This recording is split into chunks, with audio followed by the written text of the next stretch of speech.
Hermano Arturo, Alma Grande, El Feyo, El Charro Misterioso, Alfredo del Río y Arturo Montoya fueron algunos de los nombres y sobrenombres que tuvo Alfredo Ríos Galeana, quien en los años 80 fue declarado como el enemigo número 1 de México.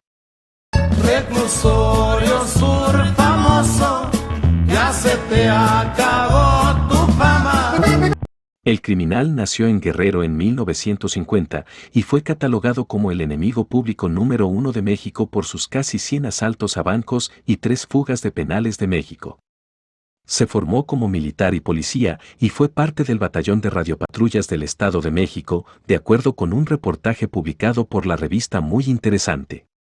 Se le atribuían alrededor de 100 asaltos bancarios ocurridos entre 1978 y 1984, pero fue encarcelado únicamente en 3 ocasiones, mismas en las que huyó.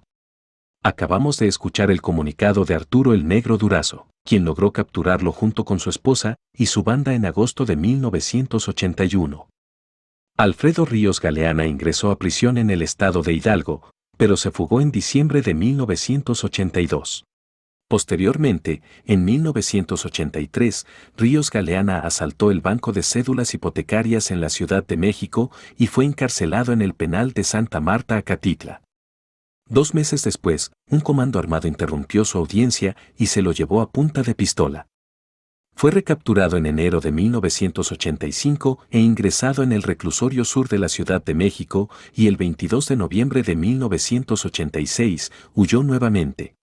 De acuerdo con un reportaje publicado en la revista Chilango, Alfredo Ríos Galeana también tuvo una faceta como cantante.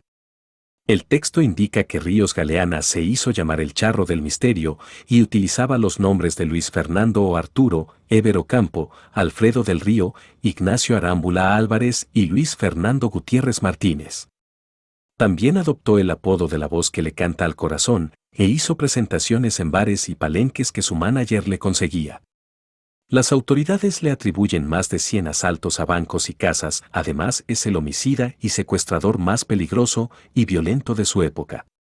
Operó junto con su banda principalmente en la Ciudad de México, pero también en el Estado de México, Querétaro, Morelos, Hidalgo, Puebla y Tlaxcala. Se estima que su fortuna alcanzó los más de 1,000 millones de viejos pesos, que ahora equivalen a 95 millones. Soy muy inteligente y mi captura no fue por error, sino por un chivatazo de uno de los elementos de mi banda. Cuando salga de la cárcel creo que continuaré con mis actividades delictivas, mencionó en conferencia de prensa. Alfredo no era ningún improvisado, el deporte siempre fue parte de su vida. Mientras estuvo en el batallón de radiopatrullas del Estado de México, impartió clases de defensa personal, tiro y educación física. Ríos Galeana no paraba de presumir su inteligencia y supo cuándo retirarse. Tras su fuga en 1986, huyó a Los Ángeles, California, en los Estados Unidos. Se dedicó al mantenimiento de pisos, fue árbitro de fútbol y se convirtió en un hombre religioso. Se entregó a Dios en la iglesia del barrio donde vivía, hasta que lo llamaron hermano Arturo, pero después el pastor lo bautizó como Alma Grande.